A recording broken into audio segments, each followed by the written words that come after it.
जब बड़ी बेटी मधु की शादी में विद्यासागर के घर शहनाई बज रही थी, तो खुशी से उनकी आंखें भर आईं। उधर बारातियों के बीच बैठे राजेश के पिता की भी खुशी का कोई ठिकाना नहीं था, क्योंकि उनके एकलौते बेटे की शादी मधु जैसी सुंदर व सुशील लड़की से हो रही थी।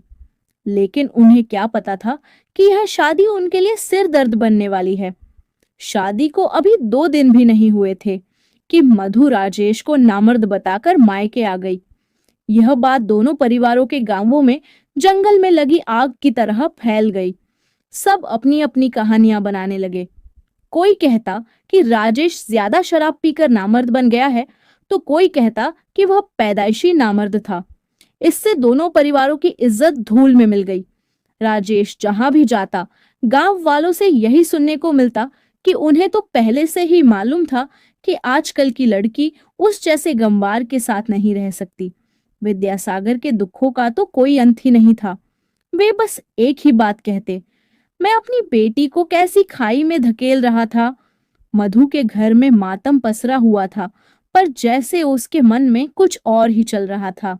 मधु की ससुराल वाले बस यही चाहते थे कि वे किसी तरह से मधु को अपने यहाँ ले आए, क्योंकि गांव वाले उनको इतने ताने मार रहे थे कि उनका घर से निकलना मुश्किल हो गया था। राजेश के पिता विद्यासागर से बात करना चाहते थे, पर उन्होंने साफ इनकार कर दिया था। कुछ दिनों बाद मधु की ससुराल वाले कुछ गांव वालों के साथ मधु को लेने आए, तो मधु ने जाने से साफ इनकार कर दिया। विद्यासागर ने भी मधु की ससुराल वालों की उनके गांव वालों के सामने जमकर बेइज्जती कर दी और धमकाते हुए कहा, आज के बाद यहाँ आया तो तेरी टांगे तोड़ दूंगा। यह सुनकर राजेश के पिता भी उन्हें धमकाने लगे, अगर तुम अपनी बेटी को मेरे साथ नहीं भेजोगे तो मैं तुम पर केस कर दूंगा। विद्यासागर ने कहा, जो करना है कर ले, पर मैं अपनी बेटी को तेरे घर कभी नहीं भेजूंगा। मामला कोर्ट में पहुंच गया। मधु तलाक चाहती थी, पर राजेश उसे रखना चाहता था। कुछ दिनों तक केस चला, लेकिन दोनों परिवारों की माली हालत कमजोर होने की वजह से उन्होंने आपस में समझौता कर लिया व तलाक हो गया। मधु बहुत खुश थी, क्योंकि वह तो यही चाहती थी। एक दिन जब मधु सुबह सवेरे दुकान पर जा रही थी, तो वहां उसे दीपक दिखाई दिया, जो उसके साथ पढ़ता था। मधु ने दीपक को धीरे से कहा, आज शाम को मैं तेरा इंतजार मंदिर में करूंगी, वहां आ जाना।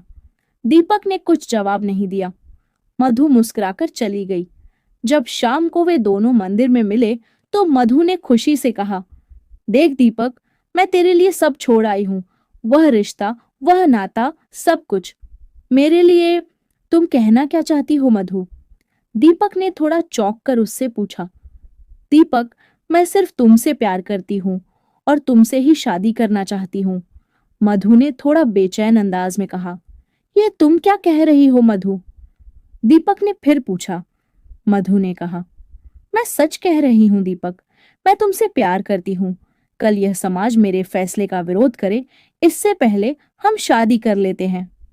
मधु, तुम पागल तो नहीं हो गई हो? जब गांव वाले सुनेंगे तो मुझे जान से मार देंगे, और पता नहीं मेरी माँ मेरा क्या हाल करेंगी। दीपक ने थोड़ा घबरा कर कहा, क्या तुम गांव वालों और अपनी माँ से डरते हो? क्या तुमने मुझसे प्यार नहीं किया? हाँ मधु, मैंने तुमसे ही प्यार किया है, पर तुमसे शादी करूंगा ऐसा कभी नहीं सोचा। मधु ने गुस्से में कहा, धोखेबाज, तूने शादी के बारे में कभी नहीं सोचा, पर मैं सिर्फ तेरे बारे में ही सोचती रही।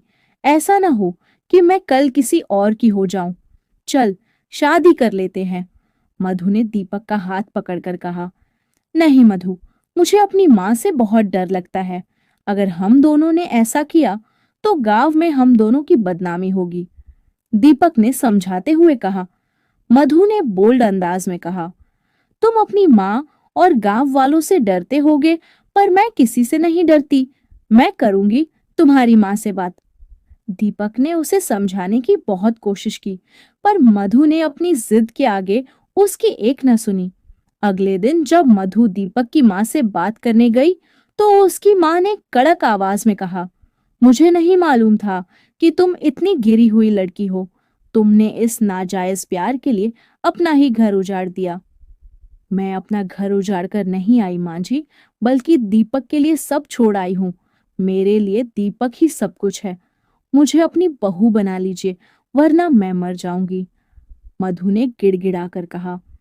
तो मर जा, लेकिन मुझे सेकंड हैंड बहू नहीं चाहिए। दीपक की माँ ने दो टूक शब्दों में कहा। मैं सेकंड हैंड नहीं हूं माँ जी, मैं वैसी ही हूं जैसी गई थी। मधु ने कहा। लगता है कि शादी के बाद तुझ में कोई शर्मलाज नहीं रही है। अंधे प्यार ने तुझे पागल बना दिया है। दीपक तेरे गांव का है, तेरा भाई लगेगा। मैं तेरे पापा को सब बताऊंगी। दीपक की माँ ने मधु को धमकाते हुए कहा। इसके आगे मधु ने कुछ नहीं कहा। वह चुपचाप वहां से चली गई। दीपक की माँ ने विद्यासागर से कहा, तुम्हारी बेटी दीपक के प्यार के चलते ही अपनी ससुराल में न बस सकी। अपनी बेटी को बस में रखो, वरना एक दिन वह तुम्हारी नाक कटा देगी। यह सुनते ही विद्यासागर का गुस्सा 7वें आसमान पर चढ़ गया। विद्यासागर ने घर जाते ही मधु से गुस्से में पूछा, मधु, वह लड़का सच में नामर्द था या फिर तुमने उसे नामर्द बना दिया? वह मुझे पसंद नहीं था। मधु ने बेखौफ होकर कहा। इसलिए तुमने उसे नामर्द बना दिया? विद्यासागर ने गुस्से में कहा। हाँ, मधु बोली, मतलब तुमने पहले ही सोच लिया था कि यह रिश्ता तोड़ना है? हाँ। फिर विद्यासागर उसे बहुत कुछ सुनाने लगे। जब तुम्हें रिश्ता तोड़ना ही था तो यह रिश्ता जोड़ा ही क्यों? जब रिश्ते की बात हो रही थी तो मैंने बार बार पूछा था कि यह रिश्ता पसंद है ना? हर बार तूने हाँ कहा था। क्यों? तेरी ससुराल वाले मुझसे बार बार एक ही बात कह रहे थे कि राजेश नामर्द नहीं है, पर मैंने तुझ पर भरोसा करके उनकी एक न सुनी। वह मेरी मजबूरी थी, क्योंकि आपसे कहीं रिश्ता हो ही नहीं रहा था। बड़ी मुश्किल से आपने मेरे लिए एक रिश्ता तय किया, तो मैं उसे कैसे नकार देती? मधु ने शांत लहजे में कहा। जानती हो कि तुम्हारे चलते मैं आज कितनी बड़ी मुसीबत में फंस गया हूँ। तेरी शादी का कर्ज अभी तक मेरे सिर पर है। सोचा था कि इस साल तेरी छोटी बहन की शादी कर देंगे, पर तुझसे छुटकारा मिले तब ना। मधु पिता की बात ऐसे सुन रही थी जैसे उसने कुछ गुनाह ही न किया हो। जेब में एक पैसा नहीं है। तेरा छोटा भाई अभी 10 साल का है, उससे अभी क्या उम्मीद करूं? आसपास के लोग तो बस हम पर हंसते हैं। पता नहीं आजकल के बच्चों को हो क्या गया है। वे रिश्तों की अहमियत क्यों नहीं समझाते हैं। रिश्ता तोड़ना तो आजकल एक खेल सा बन गया है। इससे माँ बाप की कितनी परेशानी बढ़ती है, ये आजकल के बच्चे समझे तब ना। वैसे भी लड़कियों को रिश्ता तोड़ने का एक अच्छा बहाना मिल गया है कि लड़का पसंद ना हो तो उसे नामर्द बता दो। ये एक ऐसी बीमारी है जिसका कोई इलाज ही नहीं है। इस तरह एक तरफा गरज कर मधु के पिता बाहर चले गए। यह बात धीरे धीरे पूरे गांव में फैल गई। गांव वाले मधु के खिलाफ होने लगे। अब तो उसका घर से बाहर निकलना मुश्किल हो गया। दीपक भी अपनी माँ के कहने पर नौकरी के लिए शहर चला गया। विद्यासागर ने मधु की दूसरी शादी कराने की बहुत कोशिश की, पर कहीं बात नहीं बनी। वे जानते थे कि लड़की की एक बार शादी होने के बाद उसकी दूसरी शादी कराना बड़ा ही मुश्किल होता है। इस तरह 1 साल गुजर गया। मधु को भी अपनी गलती का एहसास हो गया था। वह बार बार यही सोचती, मैंने क्यों अपना घर उजाड़ दिया? मेरे चलते ही परिवार वाले मुझसे नफरत करते हैं। फिर बड़ी मुश्किल से मधु के लिए एक रिश्ता मिला। उस आदमी की बीवी कुछ महीने पहले मर गई थी। वह विदेश में रहकर अच्छा पैसा कमाता था। मधु की माँ ने उससे पूछा, सच सच बताना कि तुझे यह रिश्ता मंजूर है?